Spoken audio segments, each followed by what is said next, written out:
What if I told you the secret to living forever isn't locked away in some futuristic lab, but hidden in the whispers of ancient civilizations?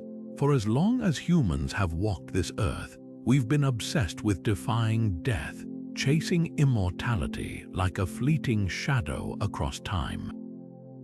From the alchemists of medieval Europe to the mystic sages of the Himalayas, from lost texts buried deep in desert sands to rituals performed under the light of a blood moon, the quest for eternal life is woven into the very fabric of our history. And today, we're pulling back the curtain on 25 of the most astonishing, little-known legends that promise just that. Picture this. A Spanish conquistador stumbles upon a fountain in the jungles of the Americas, its waters rumored to grant endless youth. A Tibetan monk, centuries old, meditates in a remote cave, his body untouched by time. A forgotten Egyptian papyrus describes a ritual so potent, it allegedly bound the soul to the physical world indefinitely.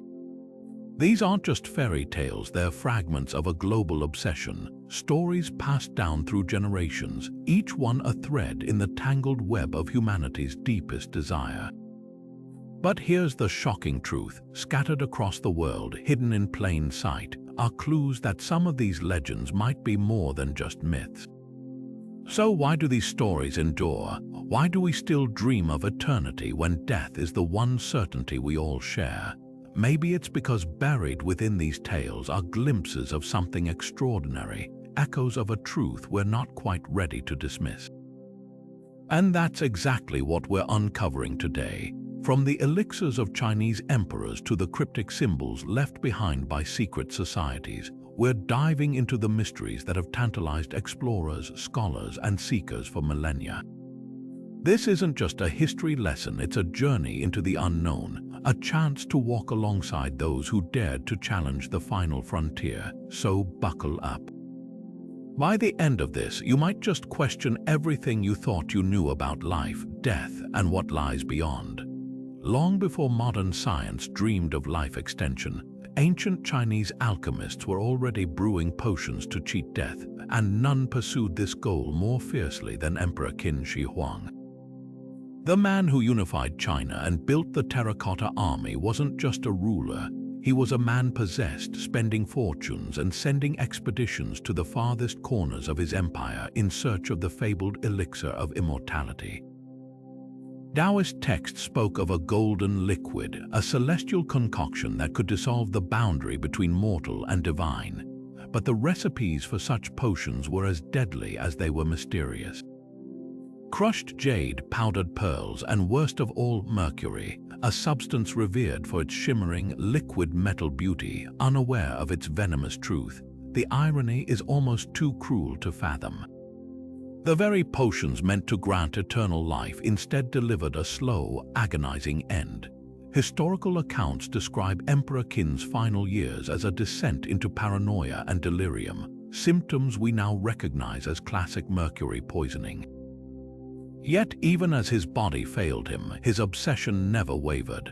Archaeologists have uncovered bamboo slips from his reign, etched with desperate orders to provincial officials demanding reports of any rumored immortality herbs or elixirs. One particularly chilling decree reads, "Send me the fungus of everlasting life, even if you must climb the highest peaks or dive into the deepest waters."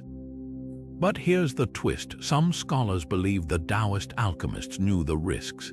Hidden within their cryptic texts are warnings about false elixirs, potions that mimicked the real thing but carried death in their wake. Was it a test of wisdom, a way to weed out those unworthy of eternity? Or perhaps the greatest alchemical secret wasn't a potion at all, but something far more elusive? The Nijing Tu, an ancient diagram of the human body used in Taoist meditation, hints that true immortality lay not in swallowing poison, but in mastering the body's inner energy, the elusive Kai. So why did so many smart, powerful people keep drinking the mercury? Maybe because the dream of living forever blinds even the wisest to the simplest truth. Some legends aren't meant to be swallowed. They're mirrors reflecting back our deepest fears and our endless, reckless hope. Centuries after Chinese alchemists poisoned themselves chasing eternal life, another legend lured explorers to their doom. But this time, the promise shimmered in the turquoise waters of the New World. The Fountain of Youth wasn't just a story, it was a siren call that drove men to madness. Take Juan Ponce de Leon, the Spanish conquistador whose name became forever tied to the myth. History books will tell you he was searching for gold and glory, but dig deeper and you'll find whispers of something far more personal.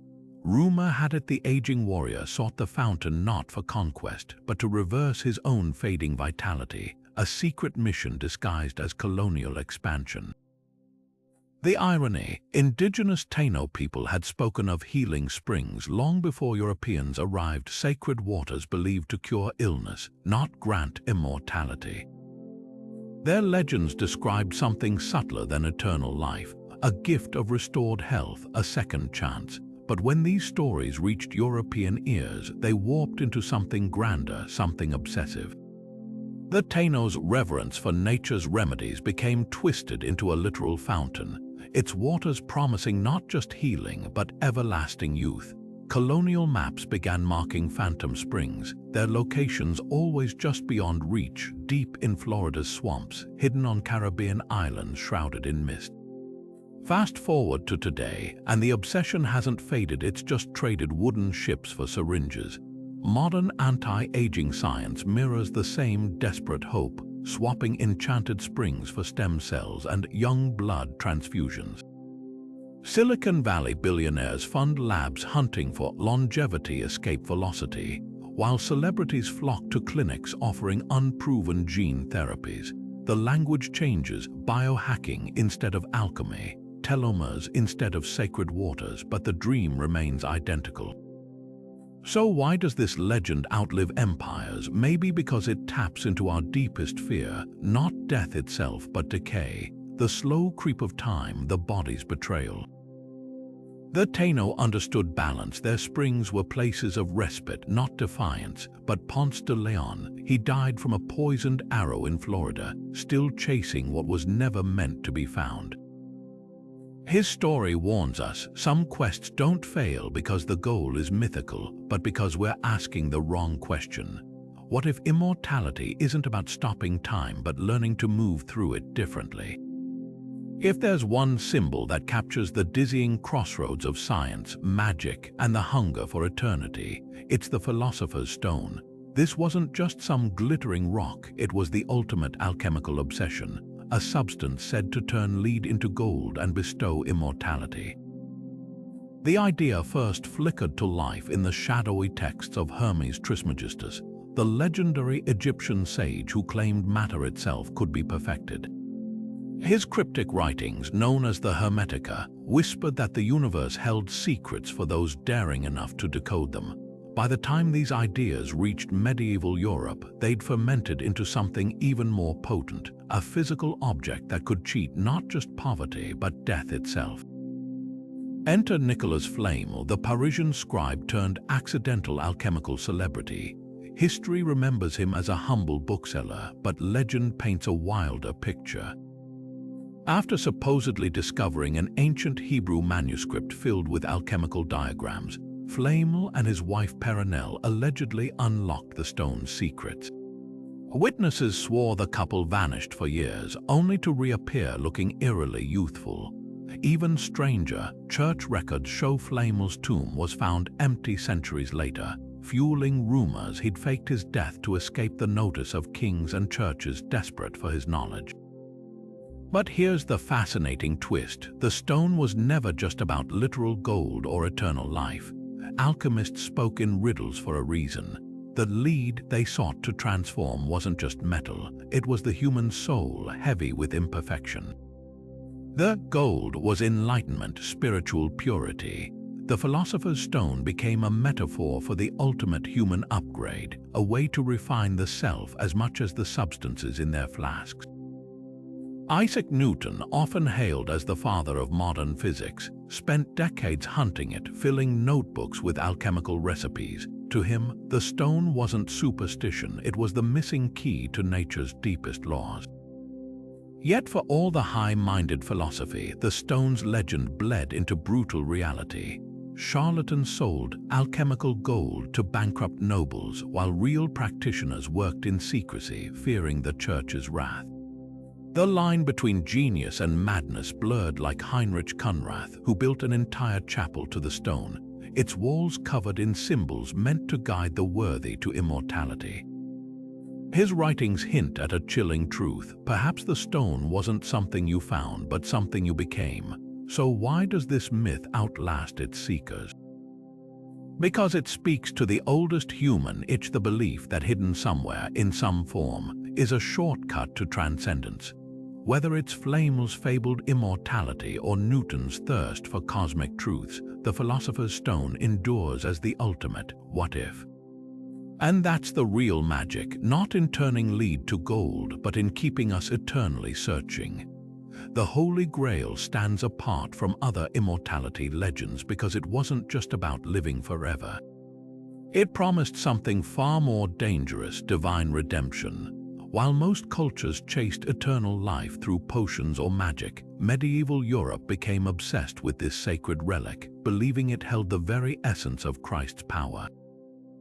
But what was it? A golden cup from the Last Supper collecting drops of holy blood, a mysterious stone fallen from heaven, or most explosive of all, a living bloodline hidden for centuries? The confusion begins with the legends themselves. Early Arthurian texts barely mention the Grail's appearance, focusing instead on its impossible glow, its ability to vanish before unworthy eyes. It didn't just grant immortality, it judged who deserved it. Enter the Knights Templar, history's most infamous relic hunters. When these warrior monks returned from the Crusades, rumors swirled that they'd found something earth-shaking beneath Jerusalem's Temple Mount. Their sudden wealth, their secret initiation rites, even the strange bearded head they allegedly worshipped, all pointed to a terrifying truth: they might have guarded the Grail itself. Historical records show Templar prisoners under torture confessed to venerating a head called Baphomet that could prolong life. Was this twisted testimony or a coded reference to something older? Some scholars trace the Grail myth back to pagan cauldrons of rebirth, suggesting the Templars fused Christian and Celtic mysticism into a new heresy. Then there's the bloodline theory, the idea that the Grail wasn't an object but a lineage. French medieval romances speak of the sangreal, a term later split into sangreal, Holy Grail, and sangreal, royal blood. This wordplay ignited centuries of speculation. Did Christ's descendants walk among European royalty? The Priory of Sion myth, popularized by the Da Vinci Code, is just the modern echo of this ancient obsession. But perhaps the most compelling evidence comes from the Cathars, a Christian sect annihilated by the Catholic Church for their heretical beliefs. Their last fortress, Montségur, fell in 1244, yet witnesses claimed 4 knights escaped the siege carrying the treasure of the Grail into the Pyrenees. To this day, no one knows what they smuggled out under cover of night. What makes the Grail different from other immortality legends is its moral weight. Chinese emperors sought eternal life for power. Ponce de Leon wanted youth for vanity, but the Grail demanded purity. In Wolfram von Eschenbach's Parzival, the knight fails his first Grail test not because he lacks skill, but because he fails to ask the right question, a lesson in humility. Maybe that's why this legend endures when others fade. It suggests immortality isn't a prize to seize, but a gift bestowed only when we stop searching for it. The Templars understood this. Their treasure wasn't gold, it was the terrifying knowledge that some secrets aren't meant to be held. They died protecting that truth, and perhaps that's exactly what the Grail wanted all along. Long before emperors poisoned themselves with mercury or knights hunted mystical cups, humanity's oldest written story was already wrestling with the bitter truth about immortality. The Epic of Gilgamesh, etched into clay tablets over 4,000 years ago, isn't just a relic, it's a mirror reflecting a struggle we still recognize. Here was Gilgamesh, the demigod king of Uruk, a man so mighty he built city walls that touched the sky. Yet when death steals his closest friend, Enkidu, his grief shatters that invincibility. For the first time, he realizes even kings must fade. His desperate quest to conquer mortality takes him to the ends of the earth, where the flood survivor Utnapishtim, the only mortal granted eternal life, dwells in isolation. The contrast between these two figures couldn't be starker. Utnapishtim didn't seek immortality. It was thrust upon him as a reward for surviving the god's wrath. Gilgamesh, meanwhile, claws at eternity like a man starving. He endures monstrous guardians, crosses poisonous seas, even dives to the ocean's depths to retrieve a rejuvenating plant only to lose it to a serpent. The message is brutal. Immortality isn't earned through strength or will. The gods give it capriciously or not at all, but there's a deeper layer here. Utnapishtim's immortality is a gilded cage. He lives forever, yes, but in exile, cut off from the world he once knew. When Gilgamesh finally finds him, the ancient sage doesn't boast of his gift. Instead, he challenges the king to stay awake for 7 days, a test Gilgamesh fails instantly. The lesson, eternal life, is as exhausting as it is elusive. Humans aren't built for it. What makes this legend endure isn't just its age, it's its honesty. Where other myths tease immortality as a prize, Gilgamesh's story forces us to confront the cost. Would you trade connection for endless years? Would solitude be the price of cheating death? The serpent that steals Gilgamesh's magic plant offers one final twist. By shedding its skin, it becomes a symbol of renewal, not endless life. Maybe that's the real secret buried in these ancient tablets. Not how to live forever, but how to embrace what makes a finite life meaningful. Centuries later, we're still repeating Gilgamesh's mistakes, chasing longevity without asking why. Silicon Valley billionaires freeze their bodies, hoping future science will revive them. Biohackers swallow experimental drugs, ignoring Utnapishtim's warning. Immortality might not be the freedom they imagine. The oldest story ever written already knew what we keep forgetting. The gods, or fate, or biology set limits for a reason. And sometimes the greatest wisdom lies not in defying those limits, but in learning to live fully within them. The Norse gods didn't sip elixirs or chase grails, they ate apples, but these weren't ordinary fruit. The golden apples tended by Idun, the quiet goddess of youth, were the divine pantry's most precious treasure. While Thor swung his hammer and Odin schemed, it was Idun's unassuming orchard that held Asgard together. Without her apples, the gods would wither like mortals, their strength fading with each passing season. This wasn't just a myth, it was a stark reminder that even gods needed renewal. What makes Idun's legend so fascinating is its brutal honesty. Norse mythology doesn't pretend immortality is permanent. The apples didn't grant endless life, they staved off decay. A temporary fix in a universe hurtling toward Ragnarok, the apocalyptic battle where even gods would die. Unlike the Philosopher's Stone or the Holy Grail, there's no promise of eternity here, just a fragile, cyclical reprieve. When the trickster Loki conspires with a giant to kidnap Idun, stealing her and her apples, the gods immediately begin to age. Their hair grays, their muscles sag, and panic sets in. It's a scene that feels startlingly modern, like a superhero losing their powers or a tech mogul realizing their latest anti-aging serum has failed. But here's the twist, the apple's power wasn't just about vanity. In Viking culture, youth meant strength, and strength meant survival. Idun's orchard was as vital as Valhalla's feasting halls because a weakened god couldn't defend the 9 worlds from chaos. This was immortality as practicality, not fantasy. Even the way Idun is depicted tells a story. She's not a warrior or a queen, but a keeper, a nurturer. Her magic isn't flashy, it's the quiet, essential work of sustaining life. The Norse understood something other cultures avoided. All things end. Ragnarok loomed, and no apple could stop it. Idun's gift wasn't defiance of death, but acceptance of its rhythm. The gods ate her fruit not to cheat fate, but to face it with their eyes open. That's why this legend cuts deeper than most. It doesn't flatter us with false hope. Instead, it whispers a harder truth. Maybe the point isn't living forever, but living well with the time we're given.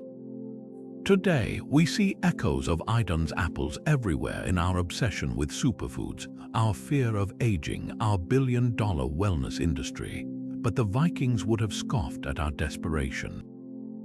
They knew the world was cyclical. Winter comes, then spring. Death comes, then new life. The apples weren't a cure, just a reminder. Even gods must work to stay vital.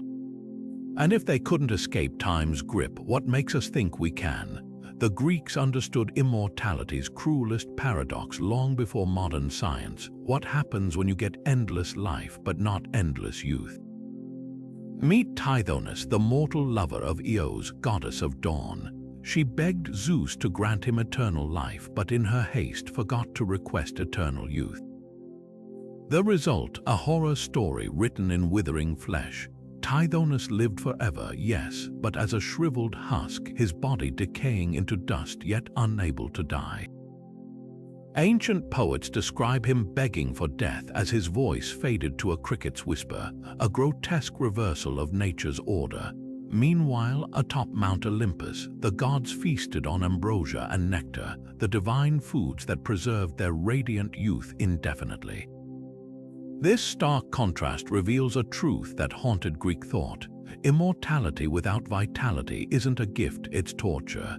Hesiod's Theogony describes ambrosia's golden sheen, how it flowed like honey and smelled of flowers that never wilted. But here's what most miss. The gods didn't just eat ambrosia, they anointed themselves with it. Homer's Iliad shows Thetis rubbing it into Achilles' corpse to stave off decay, hinting at its dual purpose as food and preservative.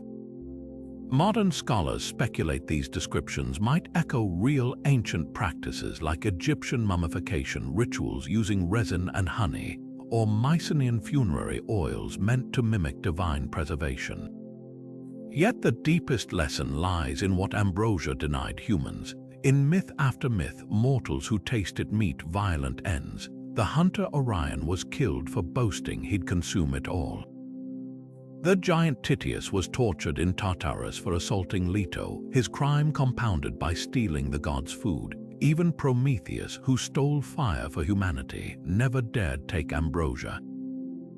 The message was clear: mortality defined the human condition. To crave eternal youth wasn't just futile, it was hubris, a defiance of cosmic order.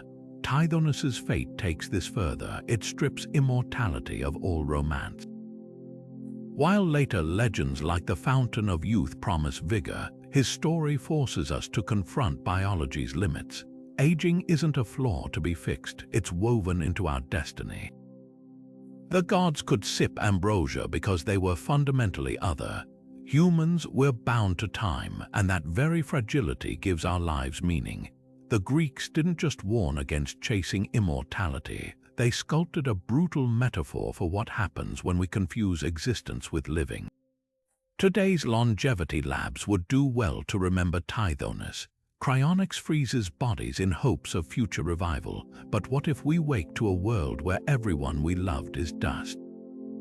Gene therapy tweaks telomeres, but can it replicate ambrosia's holistic preservation? The Greeks knew true immortality isn't just cells dividing forever. It's balance, something their gods guarded jealously, and their myths refused to let us forget. While other legends chase immortality through potions or relics, Buddhism offers a radical alternative. What if eternal life isn't about the body at all, but the end of rebirth itself? The Mahaparinirvana Sutra, one of Buddhism's most profound texts, describes a state beyond death and rebirth, a liberation so complete it makes the very concept of lifespan meaningless. Picture this: a monk sits in deep meditation, his breath slowing until it stops entirely. To an observer, he's died, but in truth, he's entered parinirvana, the final extinguishing of the self, like a flame blown out not by wind but by its own perfection. This isn't resurrection or endless existence, it's the ultimate exit. The sutras describe it with paradoxical imagery, a lotus rising from mud only to bloom above the water, untouched by the filth below. Mandalas, those intricate geometric designs, map the journey inward, each layer representing a step closer to this transcendent state. The Tibetan Book of the Dead calls it the clear light, a luminosity so pure, most souls recoil from it, clinging to the familiar cycle of reincarnation. Only those who have dismantled every shred of ego can pass through unscathed. What makes this legend so startling is its rejection of everything we associate with immortality. No elixirs, no magical objects, just relentless self-mastery. The Buddha himself demonstrated this. After his enlightenment, he lived for decades, yet his death was deliberate. He ate a meal offered by a devotee, knowing it was poisoned, then instructed his followers on how to proceed without him. His final words, "All conditioned things are impermanent. Strive on with diligence, even in departure," he taught. True freedom lies not in defying nature, but in understanding it so deeply you cease to fear its laws. Modern science accidentally echoes this wisdom. Quantum physics suggests consciousness might not be confined to the brain, while near-death experiences often describe a sense of boundless unity. But Buddhism goes further. It offers a roadmap. Meditation, ethical living, and insight aren't just practices. They're tools for unraveling the illusion of separateness that binds us to suffering.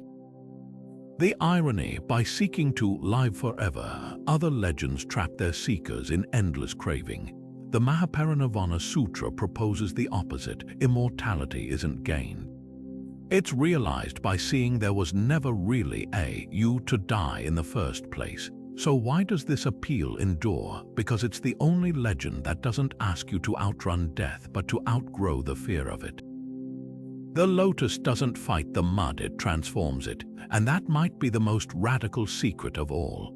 In the vast cosmic ocean of Hindu mythology, where gods and demons rarely agree on anything, there exists one legend where even bitter enemies joined forces, all for a single shimmering prize. The Samudra Manthan, or the churning of the ocean, isn't just a story, it's an epic showdown over immortality itself. Picture this: the Devas, weakened by a curse, realize they're no match for their rivals, the Asuras. Their solution, a temporary alliance to churn the primordial ocean, extracting its hidden treasures including the ultimate prize, the nectar of immortality known as Amrita. Using Mount Mandara as a churning rod and Vasuki, the king of serpents, as the rope, they begin a celestial tug of war that shakes the universe. But here's where the myth gets brilliantly chaotic. The churning doesn't just produce Amrita, it unleashes both wonders and horrors. Poisonous fumes erupt first, threatening to destroy all life, until Shiva swallows the venom to save creation, his throat turning blue forever. Then emerge the celestial cow, the moon, the goddess Lakshmi, and finally Dhanvantari, the physician of the gods, holding the radiant pot of Amrita. What happens next is pure divine treachery. The truce shatters as the Devas and Asuras plunge into battle over the nectar, a cosmic brawl that ends with Vishnu, the preserver, tricking the demons and securing immortality for the gods alone. What's fascinating is how this myth transcends allegory. Ayurveda, India's ancient system of medicine, traces its origins to Dhanvantari, linking the quest for longevity to real-world healing. Even today, his likeness is honored in clinics and pharmacies across India. And then there's yoga, where the churning myth resurfaces in unexpected ways.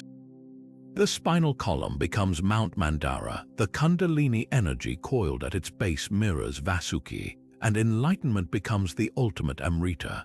Modern practitioners might not realize it, but every time they twist into a detoxifying pose or focus on pranic energy, they're reenacting this cosmic drama within their own bodies. But the legend's deepest lesson lies in its duality. The same churning that produced Amrita also unleashed poison.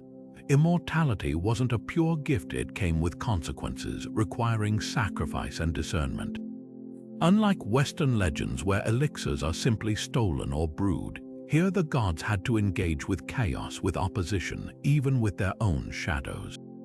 The demons weren't just enemies, they were necessary partners in the process. Today, the myth whispers a provocative question: what are we churning in our own lives? Are we seeking quick fixes for eternal youth, or are we willing to confront the toxins within? Modern wellness culture often promises Amrita in pill form: quick, easy, no demons required. But the Samudra Manthan suggests otherwise. True vitality might demand a little chaos, a little struggle, even a little blue-throated courage to swallow the poisons along the way. Because immortality, it seems, was never meant to be a solitary pursuit. Even the gods needed someone to pull the other end of the rope. The Taoist immortals, known as the Zion, weren't just legends. They were rebels against the very laws of nature, figures who'd cracked the code of existence and slipped through its seams. Take Zhang Guo Lao, the eccentric hermit immortalized riding his white donkey backward, a man who supposedly lived for centuries before vanishing into thin air during a court performance for the Tang Emperor. His story wasn't unique. Across ancient China, tales abound of sages like Lu Dongbin, who could walk through walls, or He Xianggu, the only female immortal, who sustained herself on powdered mother of pearl and moonlight. But here's what most miss: these weren't just myths, they were blueprints, the Zion's secret, Kai cultivation, the art of harnessing the body's vital energy. Taoist texts describe it as a threefold alchemy, refining Jing essence into Kai, Kai into Shen spirit, and Shen into the void itself. This wasn't abstract philosophy. Practitioners spent decades in mountain retreats, performing breath exercises so precise they could reportedly slow their heartbeat to near stillness. The Baopuzi, a 4th century manual, details embryonic respiration, mimicking a fetus's energy flow to reboot the system. Some adepts allegedly stopped eating altogether, surviving on wind and dew, like the ancient sage Guangchengzi, who supposedly advised the Yellow Emperor while subsisting on nothing but morning mist. Yet the most fascinating twist lies in how these immortals died. Many, like Zhang Guo Lao, didn't perish. They underwent corpse liberation, a ritual where the body seemingly perished only for the adept to reappear elsewhere, rejuvenated. Historical records describe their funerals as suspiciously light, coffins empty save for a staff or sandal. Modern scholars suggest these accounts might encode esoteric practices, suspended animation, advanced meditation states, or even staged disappearances to escape imperial scrutiny. But the Zion's true legacy isn't in their tricks, it's in their paradox. They sought immortality not to cling to life, but to transcend it. Their mountaintop solitude wasn't escapism, it was a rebellion against society's frenetic energy drain. When they drank peaches of immortality or cinnabar elixirs, they weren't chasing endless years, they were dissolving the illusion of time itself. The Zhuangzi puts it best: the perfected breathe with their heels. A poetic way of saying they'd rewired existence. Today, their echoes linger. Breathwork influencers and biohackers chasing longevity peaks unknowingly mimic their practices. But the Zion would scoff at our shortcuts. Their path demanded something we've largely forgotten: patience. Not a single immortal, the texts warn, achieved their state in haste. Because true escape velocity isn't about adding years to life. It's about adding life to every moment until time forgets to count. Imagine being cursed to walk the earth until the end of time, not as a god or sage, but as a prisoner of your own endless existence. That's the grim fate of the wandering Jew, a figure whose legend twists immortality from a coveted gift into a divine punishment. The story first surfaces in 13th century Europe. A shoemaker in Jerusalem scoffs at Jesus as he staggers toward crucifixion, striking him or refusing him rest. In response, Christ delivers a chilling sentence: "You will wander until I return." And just like that, the man becomes a perpetual exile, doomed to outlive empires, watching every generation crumble to dust while he remains. But this isn't just a cautionary tale about disrespecting the divine. It's a mirror held up to humanity's deepest dread, not death, but being trapped forever in a world not meant for you. Medieval chronicles describe sightings of this spectral figure, a gaunt old man appearing at the edges of villages, whispering prophecies before vanishing again. In one account from 1632, a Hamburg bishop claims to have met him, learning he'd been alive since the crucifixion, his body renewing each time he reached 100 years old. The detail that chills: he wasn't just old, he was weary, burdened by centuries of grief and isolation. The legend took a darker turn in the 19th century, morphing into an anti-Semitic trope. The wandering Jew became a symbol of rootlessness, used to stoke fears about Jewish communities. By the 1930s, Nazi propaganda twisted the myth further, painting the Jew as an eternal parasite, a corrupting force that had infested Europe for millennia. The irony is staggering. A story born from Christian folklore was weaponized to justify genocide, turning a cursed immortal into a scapegoat for society's ills. What makes this legend endure isn't just its horror, it's the unsettling questions it forces us to confront. Why do we fear endless life when so many strive for it? Maybe because the wandering Jew embodies immortality's loneliness, the terror of watching time erode everything but you. His curse isn't just about living forever, it's about living without belonging, a fate worse than any death. Modern sci-fi echoes this dread, from the immortal Methuselahs in Altered Carbon to the weary vampires of Interview with the Vampire. They all ask the same thing: what's the point of eternity if you're forever out of step with the world? The Wandering Jew's true lesson isn't about divine wrath or ethnic stereotypes. It's about the cost of displacement, physical, temporal, or existential. His footsteps trace a path through history, reminding us that immortality without connection isn't a triumph. It's the loneliest sentence of all. The forests of Wallachia whisper a legend far older than any Gothic novel, one where blood wasn't just spilled for terror, but for something far more sinister: the promise of unending life. Vlad the Impaler, the 15th century warlord who inspired Bram Stoker's Dracula, wasn't merely a sadistic ruler. He was a man steeped in the occult sciences of his time, where blood held power beyond the battlefield. Historical records from his reign describe feasts held among the impaled corpses of his enemies, where goblets of red liquid were raised in macabre toast. But was this just psychological warfare or something darker? A little-known Moldavian chronicle from 1481 describes an incident where Vlad allegedly bathed in the blood of defeated Ottoman soldiers, believing it would restore his vitality. While historians debate its authenticity, the context is revealing. Wallachian nobility were no strangers to Balkan folk magic, where blood, especially from the young and strong, was considered a conduit of Varkalak or life force.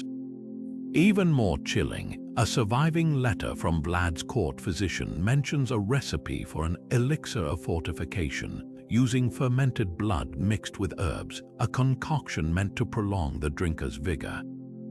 The line between myth and reality blurs when you consider contemporary reports of Vlad's uncanny endurance, how he survived multiple assassinations and battles that would have killed lesser men.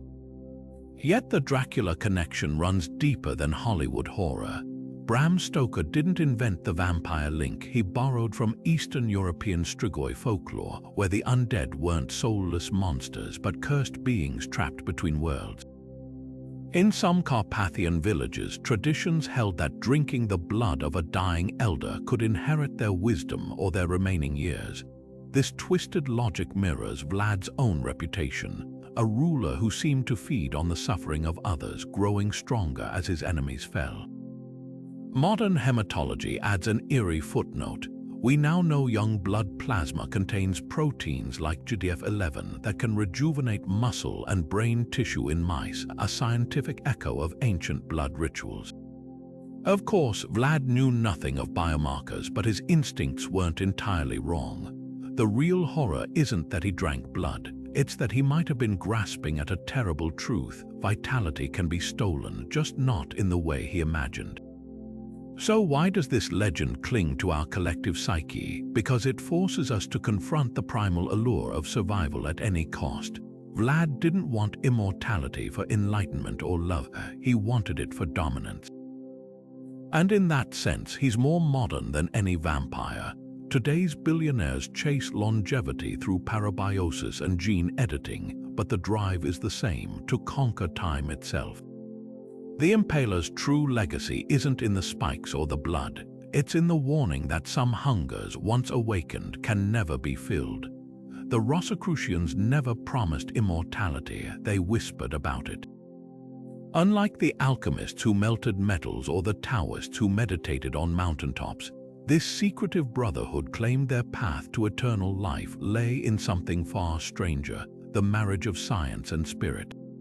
Their manifestos, anonymously published in 17th century Europe, spoke of an elixir of life, not a liquid to drink, but a hidden knowledge that could transform the human body into its own perfect medicine. The Forma Fraternitatis, their first public document, describes Christian Rosicrucian, their mythical founder, discovering this secret in Damascus, where wise men allegedly taught him how to distill the quintessence from all things. But here's where it gets eerie. The text hints that Rosicrucian didn't die, he simply chose to withdraw from the world, his preserved body hidden in a vault to await the right moment. What set the Rosicrucians apart was their fusion of mysticism and proto-science. Their recipes for longevity weren't just prayers or potions. They were meticulous processes blending astrology, herbal chemistry, and a concept they called astro-alchemy. One cryptic text describes a solar tincture made from gold exposed to sunlight at precise zodiac alignments, a substance said to reset the body's inner clock. Another mentions etheric mirrors, devices that could capture and concentrate vital rays from the cosmos. Sound absurd? Consider this. Modern research into light therapy and circadian rhythms shows that specific wavelengths do influence cellular repair. The Rosicrucians might have garbled the method, but their intuition that the body responds to rhythmic, celestial energies wasn't entirely misplaced. Their most controversial claim, though, was astral immortality, the idea that consciousness could outlive the body by projecting into higher dimensions. The chemical wedding of Christian Rosicrucian, their allegorical masterpiece, describes an initiation where adepts witness their own physical deaths, only to awaken in luminous, subtle bodies.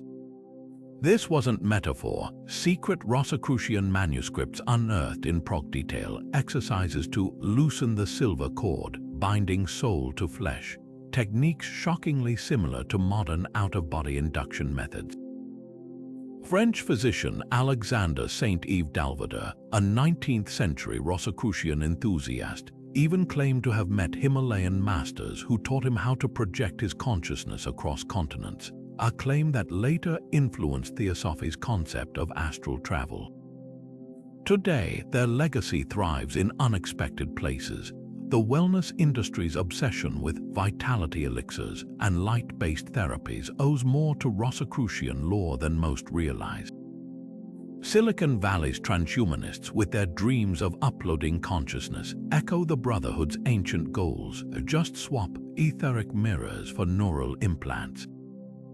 Even NASA research on circadian lighting for Mars missions feels oddly Rosicrucian. The difference, where modern seekers want to cheat death, the Rosicrucians sought to understand it. Their true secret wasn't living forever. It was realizing that eternity might not look the way we expect. Maybe immortality isn't about endless years in this body, but learning to exist, as their texts cryptically suggest, where time folds. And that's a mystery even science is just beginning to unravel. Deep in the frozen taiga of Siberia, where the northern lights dance like ancestral spirits, the Evenki people tell of shamans who didn't just speak to the gods, they negotiated with them. These weren't the usual bargains for good hunting or gentle winters. These were pacts forged in the harshest cold, trading pieces of the soul for stretches of stolen time. One legend speaks of an old shaman who tied 9 knots in a leather cord, each one representing a decade he'd add to his life. With every knot, he gave away something precious, his ability to dream, his shadow, finally his own name. By the end, he'd lived centuries, but no one remembered who he'd once been. The Evenki understood something modern science is only now grasping: nothing comes without cost. Their shamans didn't seek immortality for power or glory, they did it out of duty. A village might lose its last healer to a plague, or a clan's sacred knowledge might vanish with an elder's passing. So the shaman would trek to the spirit world, not with demands but with offerings. Sometimes it was a bearskin cloak soaked in sacrificial blood, other times a promise to guard a lonely mountain pass for generations. The spirits always collected their due, but the darkest tales warn of ecological imbalance. One story recounts a shaman who lived so long, the reindeer herds began avoiding his camp. The streams near his tent froze even in summer. The Evenki believe life is a web, a tug one thread too hard, and the whole pattern unravels. A shaman who overstays his time disrupts the natural order, becoming a sort of spiritual glacier, freezing the flow of life around him. There's a chilling moment in many of these stories where the extended shaman realizes his mistake when he notices the birds no longer sing at dawn, or the children no longer recognize his face. Modern parallels are unsettling. Today's billionaires pour millions into cryonics and age reversal tech, seemingly oblivious to the Evenki's warning. Prolonging life isn't just about the individual. Ecosystems, social, biological, even cultural, have rhythms. Disrupt them, and you might find yourself like the shaman in the tale of the nameless one, impossibly old, standing in a silent forest, wondering when exactly the world moved on without you. The Evenki shamans knew what our Silicon Valley alchemists forget. Immortality isn't a solo journey. It's a negotiation with nature, with community, with the very balance of existence. Their legends don't just ask, can we live forever? They ask, should we, and more importantly, at whose expense? Imagine holding a tiny, fully formed human being no larger than your thumb, a creature born not from a womb but from alchemical fire. This was the dream of Paracelsus, the 16th century Swiss physician who dared to write the most infamous recipe in history: instructions for growing a homunculus, an artificial man. His formula reads like something between a lab experiment and a dark incantation. Take human semen, seal it in a glass flask with horse manure for 40 days, magnetize it with fresh blood, and wait for the trembling moment when a translucent miniature human stirs to life inside. What makes this legend so chilling isn't just its grotesque method, it's the audacity of its goal. Paracelsus didn't just want to mimic life, he wanted to improve it. His homunculi, he claimed, would possess freakish intelligence, immunity to disease, and lifespans far exceeding natural humans. They'd be philosopher kings in jars, their tiny hands holding secrets even their creator couldn't fathom. But here's the twist: these creatures came with eerie limitations. They couldn't grow beyond their glass prisons, and they reportedly communicated in riddles, their voices high and insect-like.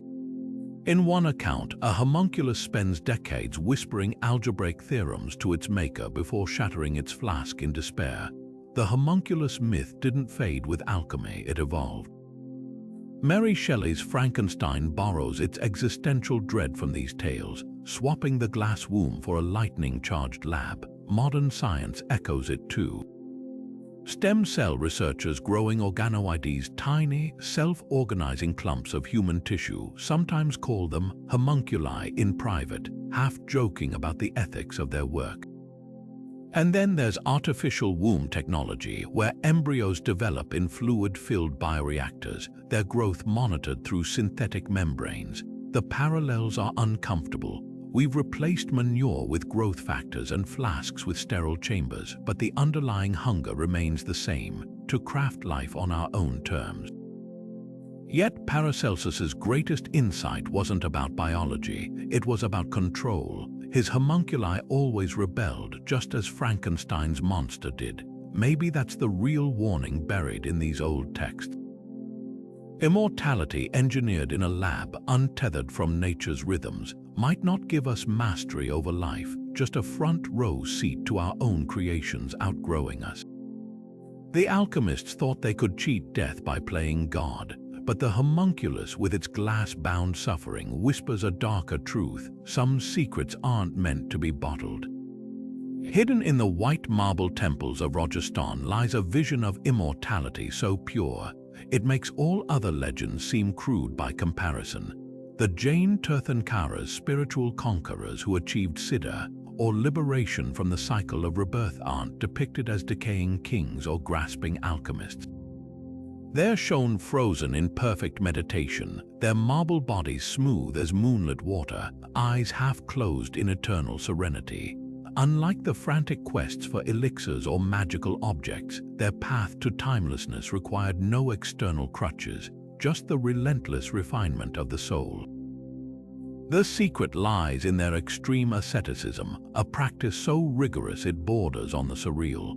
Jain texts describe the final stages before siddha as a shedding not just of possessions, but of everything that binds the self to the material world. One Tirthankara, Malanatha, allegedly stood motionless for 6 months, letting vines climb his legs and birds nest in his hair, until his consciousness burned away all traces of earthly attachment. Temple carvings capture this moment with eerie precision. His statue at Mount Abu shows not a man but a being so still he's become part of the landscape itself. What sets the Jain concept of immortality apart is its ruthless logic. They don't deny death, they transcend it by making the body irrelevant. Their scriptures compare the perfected soul to a flame freed from its lamp, no longer tied to the vessel yet still radiant. The famous Samavasarana diagrams painted on temple ceilings depict this geometrically, circles within circles, representing the Tirthankara's influence expanding infinitely outward, untouched by time. Modern physics offers an accidental parallel in the idea of quantum entanglement, where particles remain connected across vast distances, suggesting some forms of existence truly can escape spacetime's grip. But here's the twist: Jainism's immortality isn't lonely. While Western legends like the Wandering Jew or Tithonus portray endless life as exile, the Tirthankaras achieved liberation precisely by dissolving the illusion of separation. A 19th-century fresco in Palatona shows Lord Mahavira not enthroned in some distant heaven, but present in every atom, his enlightenment so complete, he became inseparable from the fabric of reality itself. Today, their legacy lingers in unexpected ways. The voluntary stopping of eating and drinking, practiced by some Jain monks, mirrors contemporary debates about medical aid in dying, but with a crucial difference. For the Tirthankaras, death wasn't an escape, it was graduation. Silicon Valley's transhumanists chased digital immortality, hoping to upload their minds into machines. The Jains would smile at their ambition, then ask, why cling to a self at all? In their marble stillness, they whisper the most radical secret of all, that true timelessness begins when you stop grasping for it. In the year 1165, a letter arrived in Constantinople that sent shockwaves through medieval Europe, a message supposedly penned by Prester John, a Christian king ruling a paradise beyond the Islamic world. His kingdom, he claimed, held not just untold riches but the secret to eternal life itself. The letter described rivers flowing with gold, trees bearing fruit that reversed aging, and a magical fountain whose waters kept his subjects alive for centuries. For crusader-weary Europe, this wasn't just a fantasy, it was a lifeline. Here, at last, was proof that a righteous kingdom existed untouched by death or decay, waiting to ally with Christendom against its enemies. But the truth was far stranger. The Prester John letters were elaborately crafted forgeries, likely penned by a clever scribe in Frederick Barbarossa's court. Their genius lay in blending real travelogues with pure myth. Marco Polo's accounts of Asian marvels mixed with biblical prophecies and travelers' tall tales. The Fountain of Youth, that detail likely came from distorted reports of the Ethiopian highlands, where Coptic monks did indeed bathe in hot springs rumored to have healing properties. The Ageless Subjects, a twisted version of Tibetan longevity practices filtered through too many retellings. What makes these letters fascinating isn't their deception, but their consequence. They became a self-fulfilling prophecy. Portuguese explorers like Vasco da Gama carried copies as they sailed around Africa, convinced Prester John's kingdom lay just beyond the next cape. When they reached Ethiopia and found Christian rulers, albeit mortal ones, they forced the narrative to fit, dubbing the emperor Prester John despite his confusion. The legend even shaped Columbus's voyages. His logs mention searching for the earthly paradise described in the letters, a place where time stood still. The darkest irony, the letters' vision of immortality was deeply colonial. Prester John's subjects weren't immortal by merit, they were blessed because they lived under his righteous rule. This subtly justified European expansion. If they could rediscover this kingdom, they too might harvest its eternal blessings. The myth persisted because it flattered its audience, casting them as destined heirs to an ageless utopia. Today, we see echoes of this in Silicon Valley's longevity tourism, where billionaires scour the globe for indigenous longevity secrets, from Easter Island bacteria to Amazonian plant brews. The players have changed, but the script remains the same. The promise of immortality hiding just beyond the horizon, waiting for the right people to claim it.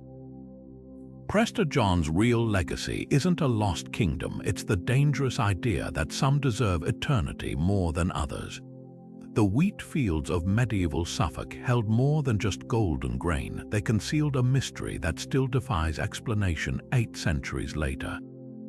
In the reign of King Stephen, villagers near Woolpit stumbled upon 2 children huddled in a wolf pit, their skin tinted a deep emerald, their clothing woven from unfamiliar fabric. More baffling than their appearance was their language, a melodious, unearthly tongue no scholar could decipher. And their insistence they came from a place where the sun never rose, a twilight realm they called St. Martin's Land.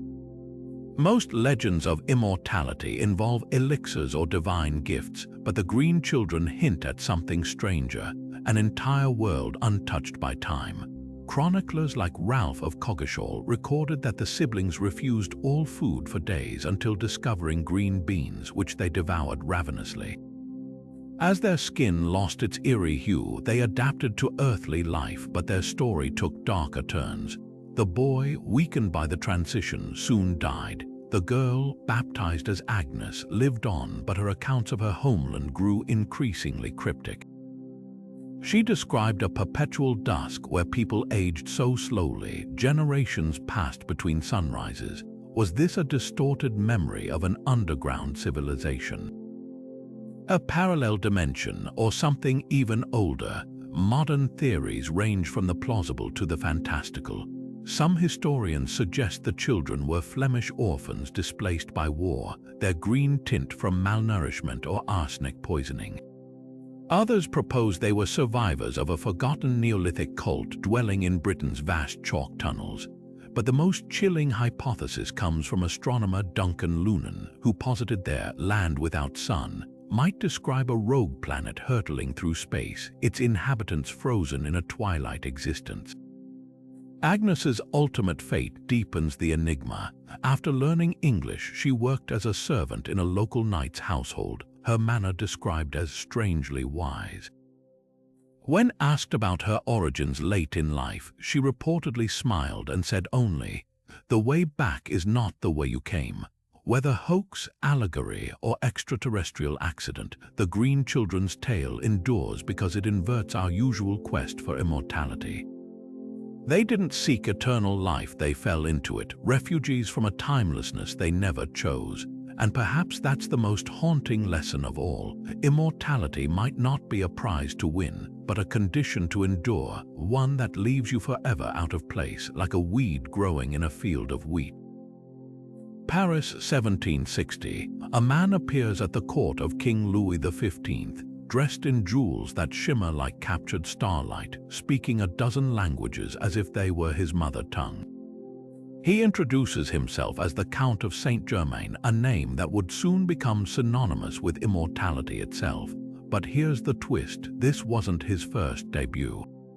Diaries from Venice in 1710 describe the same man, looking not a day older, discussing alchemy with a passion that bordered on obsession, and that was just the beginning. Over the next century, sightings would pile up. Madame de Pompadour's private letters noting his uncanny knowledge of ancient history. Catherine the Great's courtiers whispering that he'd casually referenced events from 300 years prior as if he'd been there. What set Saint-Germain apart wasn't just his alleged agelessness, it was his flair for the theatrical. While other immortals hid in shadows, he hosted lavish dinners where wine glasses supposedly refilled themselves and paintings subtly shifted their compositions overnight. His signature trick, offering guests an elixir of youth that tasted like liquid sunlight, though none could ever replicate its effects. Some dismissed him as a charlatan, but the sheer breadth of his expertise raised uncomfortable questions. How could one man master metallurgy, compose violin concertos, and debate Egyptian hieroglyphs decades before the Rosetta Stone's discovery? Beneath the glittering surface lay darker whispers. Occultists claimed he'd learned the secret of the Philosopher's Stone from a Sufi mystic in Persia. Others insisted he was the wandering Jew in disguise, using alchemy to mask his curse.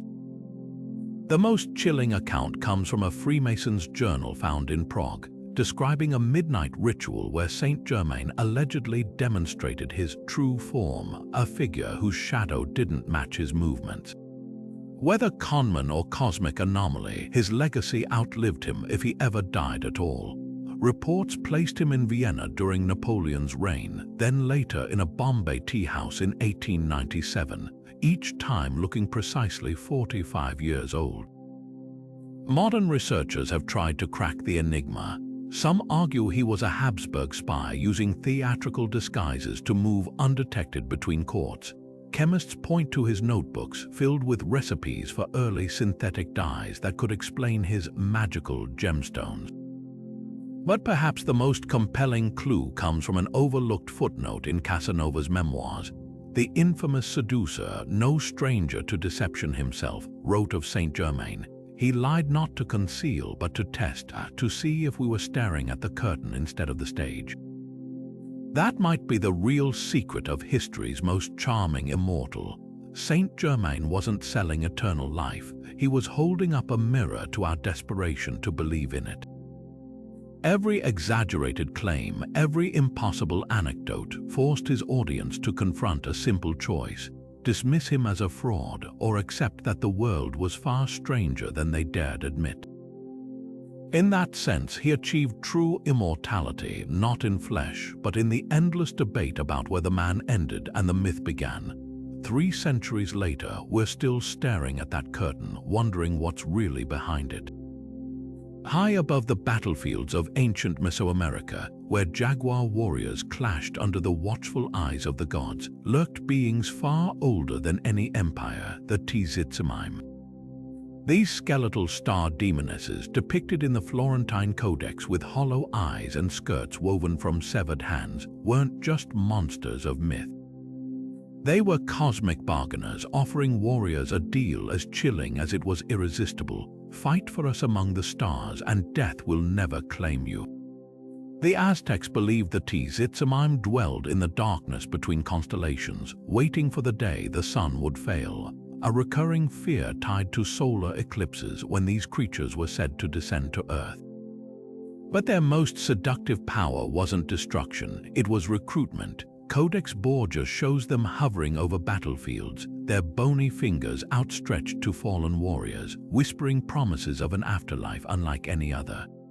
Instead of joining the usual fallen in Mictlan, the underworld, these chosen souls would rise as immortal sentinels, bound to the Tizitsimime's eternal war against the stars themselves.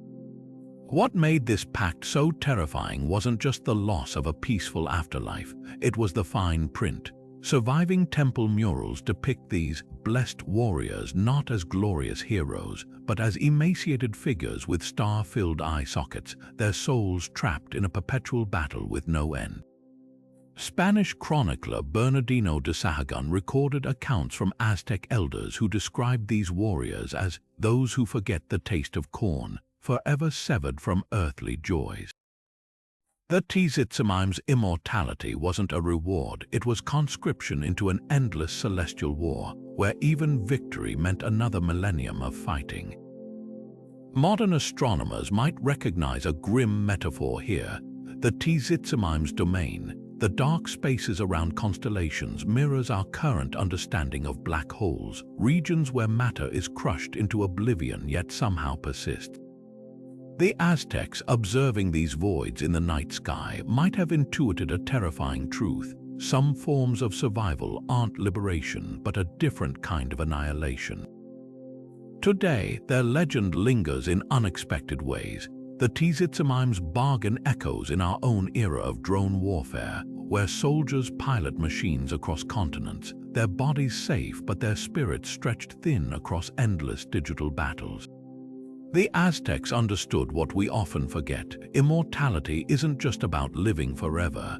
It's about what you're forced to become along the way. And sometimes the darkest fate isn't death, it's an eternity of remembering what you lost to escape it.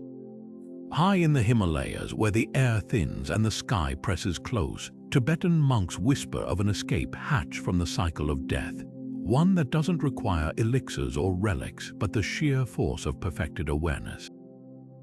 It's called the rainbow body, and it's perhaps the most radical vision of immortality ever conceived. Dzogchen masters who achieve this ultimate state don't leave corpses behind. Their physical forms allegedly dissolve into pure light, leaving only hair and nails as evidence they were ever here at all. The process isn't sudden magic, it's the culmination of decades, sometimes lifetimes, of rigorous practice. Eyewitness accounts describe masters in their final days emitting an unearthly glow, their skin becoming translucent as if lit from within. Then, at the moment of transition, their bodies shrink, radiating prismatic hues before vanishing entirely. A 19th-century British explorer's diary recounts stumbling upon such an event in a remote Sikkim monastery. The Lama sat cross-legged, smiling as his outline blurred like wet ink. Then nothing, just a scatter of fingernails on the cushion and the scent of crushed juniper. What makes this legend so compelling isn't just the spectacle, it's the eerie parallels with modern science. Quantum physics tells us matter is fundamentally energy, particles flickering in and out of existence. Near-death experiencers consistently describe dissolving into light, their perceptions untethered from physical form. Even the rainbow body's chromatic display finds a mirror in Cherenkov radiation, the eerie blue glow emitted when particles move faster than light through water. Coincidence, maybe, but the Dzogchen texts speak of thigles, tiny spheres of rainbow light that manifest as the body's elemental structure unravels, a description startlingly close to quantum foam's bubbling energy fields. Yet the real lesson lies beyond physics. Unlike other immortality legends obsessed with preserving the self, the rainbow body requires its opposite, the total dismantling of ego. Dzogchen doesn't seek to cheat death. It seeks to realize there was never a solid self to die in the first place. Modern researchers studying advanced meditators have found brainwave patterns that defy conventional models, with gamma oscillations so coherent they suggest consciousness operating beyond the brain's limits. It's as if these practitioners are methodically unplugging from the matrix of individual existence. The rainbow body doesn't offer immortality as we imagine it, no endless decades in the same skin, no accumulation of centuries. It proposes something far more subversive, that the light we're made of was never truly bound by flesh to begin with. When a master dissolves, the Tibetans say they haven't vanished, they've simply stopped casting a shadow in this particular world. And perhaps that's the most haunting thought of all, that the ultimate secret to eternal life isn't about holding on, but learning how to let go so completely, even the universe forgets to mark your absence. History remembers Juan Ponce de Leon as the fool chasing fairy tales, but lost in his shadow lurks a far more tragic figure. Diego Marullo, a lesser-known Spanish navigator, actually found the legendary spring. At least, that's what his surviving crew claimed before succumbing to a fate worse than death. The year was 1516 when Marullo's ships limped into Havana, their decks crowded with men who looked to wrong. Eyewitness accounts describe sailors with taut, youthful skin but hollow eyes, their bodies wasting away despite apparent vigor. They babbled about a swampy Florida inlet where the water tasted metallic, like coins melting on the tongue. Those who drank it felt an instant surge of strength until the fevers began. By the time physicians arrived, the men's muscles had contracted so severely, their bones snapped like dry twigs. The final horror, their hearts kept beating for days after their lungs failed, a macabre parody of extended life. Modern hydrology reveals the ghastly truth. Northern Florida's aquifers are laced with radium, a radioactive element leaching from phosphate deposits. In small doses, radium water was once marketed as a health tonic. Early 20th century elites paid fortunes to sip it, unaware it was eroding their bones. But Marullo's spring, geological surveys show it sat atop an unusually concentrated seep. Those sailors weren't drinking the fountain of youth. They were gulping slow-acting poison, their cells bombarded by alpha particles that mimicked vitality while shredding their DNA. The cruelest twist lies in the timing. Just 2 years later, Ponce de Leon's own expedition would spark the immortality myth we know today, but his journals mention Marullo only in passing, calling his crew's fate divine judgment for greed. Yet buried in Seville's archives is a forgotten map, its margins scribbled with warnings in Marullo's hand. The water lies as does the earth, it gives only what it first takes away. Maybe the real legend isn't the spring at all, but our relentless habit of mistaking suffering for transcendence. Today's longevity industry peddles unproven gene therapies and untested supplements, their promises gleaming just as brightly as that cursed Florida stream. The water changes, the thirst remains. Buried beneath the temple of Jupiter, guarded by Rome's most elite priests, lay 9 scrolls that could rewrite fate itself, the Sibylline books. These weren't mere prophecies, they were a divine blueprint rumored to contain rituals so potent they could bend death to mortal will. According to legend and ancient crone, the Cumaean Sibyl offered them to King Tarquin the Proud, demanding an exorbitant price.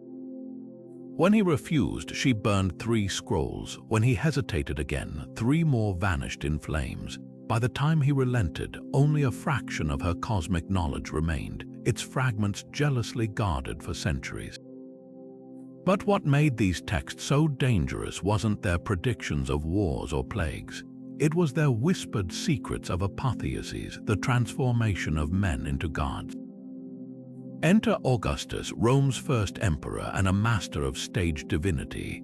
While his adopted father Julius Caesar posthumously became a god by Senate decree, Augustus wanted something more tangible, eternal life in the flesh. Historian Suetonius records how he summoned the Sibylline priests during a near-fatal illness, demanding they consult the texts for a remedy beyond mortal means. The surviving fragments allegedly prescribed a ritual involving midnight sacrifices to Apollo, the consumption of laurel leaves soaked in moon-infused wine, and the inhalation of fumes from a sacred brazier, a recipe strikingly similar to Delphi's oracle-inducing vapors. Whether it worked is another matter. Augustus recovered, yes, but his subsequent obsession with immortality took a darker turn. He established the imperial cult, positioning himself as a living deity, and commissioned temples where subjects worshipped his genius, a precursor to the later deification of emperors. The book's true power lay in their ambiguity. Unlike Egyptian or Greek immortality myths, which offered concrete if fantastical methods, the Sibylline rituals were deliberately cryptic. One fragment speaks of the blood of the phoenix, which scholars now suspect referred to a rare red lichen with hallucinogenic properties. Another mentions the breath of the earth, possibly alluding to the toxic volcanic gases that seeped from cracks near Cumae, where the Sibyl uttered her prophecies. This vagueness made them endlessly adaptable, a feature Augustus exploited. By controlling interpretation, he turned the books into a political weapon, their verses selectively revealed to justify his divine pretensions. The ultimate irony, the very texts meant to cheat time were destroyed by it. When the Temple of Jupiter burned in 83 BC, the original scrolls were lost forever. What remained were poorly copied fragments, their rituals diluted through generations of priests. Yet their influence endured. Byzantine emperors later claimed to possess Sibylline codices, and Renaissance magicians like John Dee attempted reconstructions, convinced the books held alchemical immortality formulae. Even today, fragments surface in unexpected places, like a 16th-century Venetian manuscript describing a Sibylline sleep, where initiates were buried alive for 3 days in a death-like trance, only to rise renewed. The Sibylline books' true legacy isn't in their lost rituals, but in the hunger they exposed, not just for eternal life, but for the authority to decree who deserved it.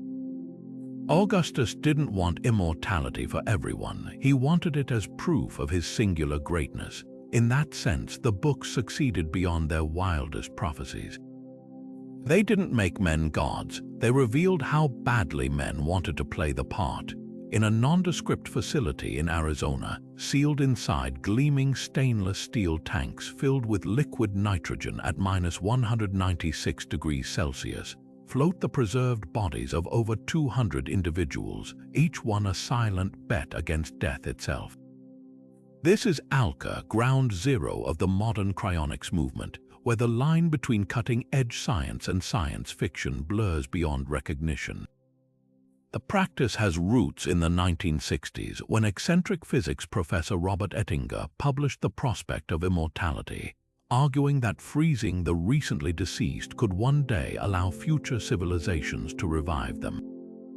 But what began as fringe speculation has evolved into a full-fledged industry, fueled by tech billionaires and fueled by a very modern kind of desperation. Take the infamous myth of Walt Disney's frozen head, a persistent urban legend that refuses to die, despite Disney family members repeatedly debunking it. The story claims the animation pioneer was cryogenically preserved after his death in 1966, waiting for a future where his cancer could be cured. While false, the tale persists because it encapsulates our collective obsession. If someone as visionary as Disney believed in this, shouldn't we? Today's cryonics clients aren't Hollywood icons, but Silicon Valley CEOs and transhumanist thinkers who see death not as inevitable, but as a technical glitch to be solved. PayPal co-founder Peter Thiel, an Alka member, has openly discussed cryonics as part of his longevity portfolio, alongside gene therapy and AI-driven drug discovery. Yet the science behind cryonics is far shakier than its proponents admit. The process, called vitrification, replaces blood with antifreeze-like chemicals to prevent ice crystals from shredding cells, but reversing the damage remains speculative. No mammal has ever been successfully revived after full-body cryopreservation, and critics argue the brain's delicate neural connections would be irreparably scrambled. Even the terminology is slippery. Clients aren't dead in cryonics parlance, but in biostasis, a linguistic sleight of hand that skirts uncomfortable questions about what constitutes legal death. The ethical dilemmas run deeper than technical hurdles. If revival ever becomes possible, what world would these reanimated individuals awaken to? Would they own property? Recognize their descendants. A 1989 legal case in California, Donaldson v. Cryonics Institute, exposed these fissures when a man sued to have his frozen wife declared legally alive, arguing her prognosis was merely uncertain. Courts dismissed the claim, but the question lingers: at what point does hope become exploitation? Cryonics companies charge upwards of $200,000 for whole-body preservation, raising concerns about immortality for the wealthy, where the privileged can buy hypothetical extra time while others face oblivion. Perhaps the most haunting twist lies in cryonics' unintended consequences. A 2018 study in Nature explored the psychological impact on families who chose cryopreservation for loved ones. Unlike traditional grief, where closure comes with burial or cremation, cryonics suspends mourning in limbo. One interviewee described it as living with a ghost who might someday text you back. The technology doesn't just promise to extend life, it stretches grief across generations, turning death into an open-ended question mark. From alchemists' elixirs to futuristic freezers, humanity's quest to cheat death keeps evolving. But cryonics lays bare a paradox. The more we try to control mortality, the more it reveals about our deepest fears, not just of dying, but of being left behind. Of missing out, of becoming obsolete in a world that moved on without us. The frozen bodies in Arizona aren't just scientific experiments, they're time capsules of hope, skepticism, and the eternal human refusal to say goodbye. Whether that's visionary or delusional might depend less on future technology and more on how comfortable we are with the oldest truth of all. Some doors once closed aren't meant to be reopened.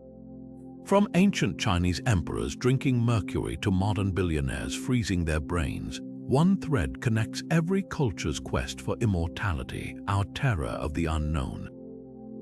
The Tibetan monk dissolving into rainbow light, the Aztec warrior bound to eternal battle among the stars, even the lonely wandering Jew cursed to outlive time itself. These aren't just stories. They're mirrors reflecting humanity's deepest contradiction. We long to escape death, yet every legend warns that cheating it comes with a price heavier than we imagine. Consider the patterns. The Taoist Zion achieved agelessness only by renouncing society. The Norse gods relied on golden apples, knowing even their divinity was temporary. The Sibylline books promised apotheoses, but only to those willing to burn away their humanity in the process. Every myth, every historical account whispers the same uncomfortable truth. Immortality isn't about adding years to life, it's about subtracting what makes life human. Connection, growth, the very impermanence that gives our choices meaning. Yet here we are, 21st century alchemists, repeating the cycle with new tools. Cryonics swaps elixirs for liquid nitrogen.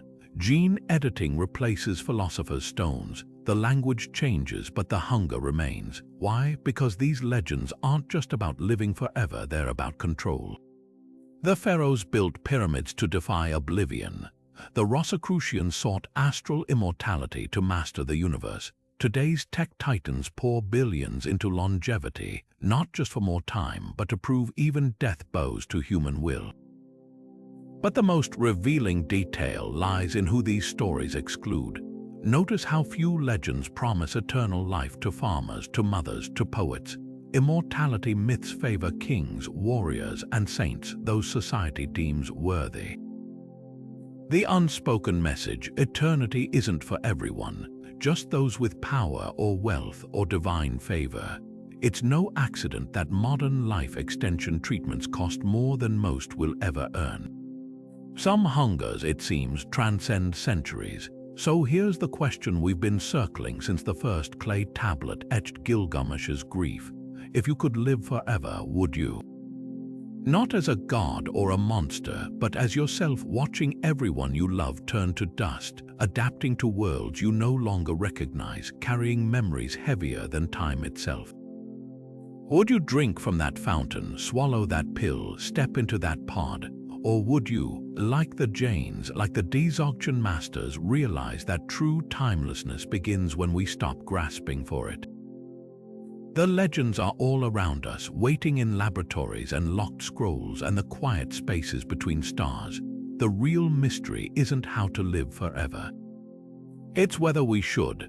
Beneath the soaring arches of Gothic cathedrals and hidden in the brushstrokes of Renaissance masterpieces, a secret language whispers across centuries, one that maps humanity's obsession with eternal life onto stone and canvas. Take the Great Pyramid of Giza, often mislabeled as merely a tomb. Its precise alignment with Orion's belt mirrors ancient Egyptian texts describing the pharaoh's soul ascending to join the immortal stars. But look closer, the pyramid's descending passageways form a perfect golden ratio spiral, a mathematical echo of the Fibonacci sequence found in nature's most enduring patterns. Coincidence or a deliberate architectural cipher encoding the very principles of regeneration? Fast forward to the ceiling of the Sistine Chapel. Michelangelo's creation of Adam dazzles with its iconic fingertip moment, but few notice the strange, brain-shaped drapery behind God, a detail some neuroscientists argue is a precise anatomical rendering of the human cerebrum. Was this the artist's clandestine nod to the belief that true immortality lay not in the body, but in the divine spark of consciousness? Across Europe, alchemical symbols lurk in plain sight. Hans Holbein's The Ambassadors hides a distorted skull that only reveals itself when viewed from the perfect angle, a memento mori disguised as a diplomatic portrait. These weren't accidental flourishes, they were breadcrumbs left by artists who dabbled in hermetic traditions, threading immortality's promise into their work. Then there are the structures designed to cheat time itself. The Taj Mahal's white marble isn't just beautiful, it's embedded with tiny crystals that refract sunlight, creating the illusion that the entire mausoleum glows from within, a visual metaphor for eternal love. Venice's Doge's Palace conceals a labyrinth of chambers where initiates of the Rosicrucian-esque Council of Ten once met beneath ceilings painted with zodiacal frescoes, each constellation marking a step in their secret rites for prolonging life. Even modern architecture plays this game. The mirrored infinity rooms of contemporary artist Yayoi Kusama aren't just immersive art. They're deliberate recreations of near-death experiences, descriptions of the afterlife. But the most tantalizing clues may lie in plain sight. Next time you pass an old church, glance at its weather vane. Many medieval spires feature roosters not just as Christian symbols, but as nods to the legendary phoenix, the immortal bird reborn from ashes. These subtle codes are everywhere once you learn to look, and we're just scratching the surface, from Masonic compasses hidden in city grids to the occult geometries of Washington, D.C.'s street layouts. The obsession with eternity is literally set in stone. Want to dive deeper? In our next video, we'll decode the secret immortality blueprints etched into the world's most famous landmarks, why the Louvre's glass pyramids echo ancient Egyptian rites, how Da Vinci's Last Supper conceals a chronomantic cipher, and what the bizarre carvings on Rosslyn Chapel's pillars really mean. Because the truth isn't just in the texts or the potions, it's in the art and architecture that outlived its creators, whispering to those who know how to listen. Don't miss it, hit subscribe, and let's keep unraveling history's greatest secrets together. The past is watching, are you?